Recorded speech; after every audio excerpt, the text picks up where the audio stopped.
श्रीराम महायज्ञ समिति पक्षर 108 कलश शोभायात्रा गेरुआमय चांदपाली सहर श्रीराम नवमी पूरा भद्रक जिला उत्सव मुखर हो उठी। एही क्रम चांदपाली सहर चलचंचल हो पड़ी। श्रीराम महायज्ञ कमिटी चांदपाली अनुकूल चांदपाली कालीपड़िया अनुष्ठित होउछि श्रीराम नवमी महोत्सव। पूर्व गणदौड़ कार्यक्रम सरिथिबा बेले शुक्रवार कमिटी पक्षर महिला मानक द्वारा 108 कलश शोभायात्रा अनुष्ठित हो जाइछे। शुक्रवार पूर्वाह्न महिला माने स्थानीय काली मंदिर प्रांगण बाहरी विशाल पटुआर शंख हुलहुली दे चांदपाली बजार परिक्रमा करी स्थानीय फरेस्ट जेटी बैतरणी नदी जल उठाई करी पूजा काली पड़िया को फेरी आसिथिले। सेठारे प्रभु श्रीराम को पूजा करथिले। समग्र चांदपाली बजार गेरुआ पताकामय हो पड़ी। संध्यारे भजन समारोह कार्यक्रम रही। ए कार्यक्रम रे संघ संकल्प करुछंती सागर साहू सौदामिनी साहू।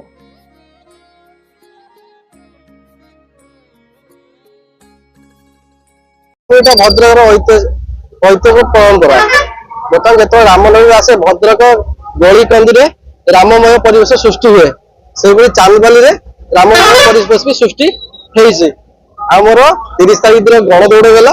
बर्तमान आज कलश शोभा यात्रा होता माँ मान द्वारा आज कलश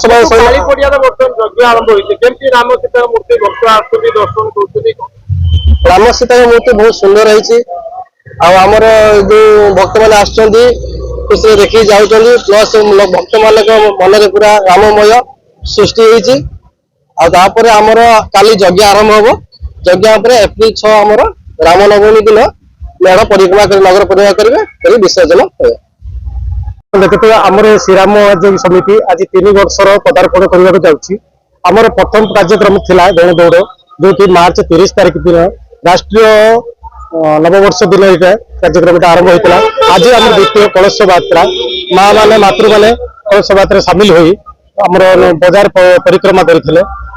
काली आज राति अच्छी आम सांस्कृतिक कार्यक्रम ता सहित काली आसंता काली आमर अच्छी यज्ञ अच्छी ता सहित आम सांस्कृतिक प्रोग्राम सब रही।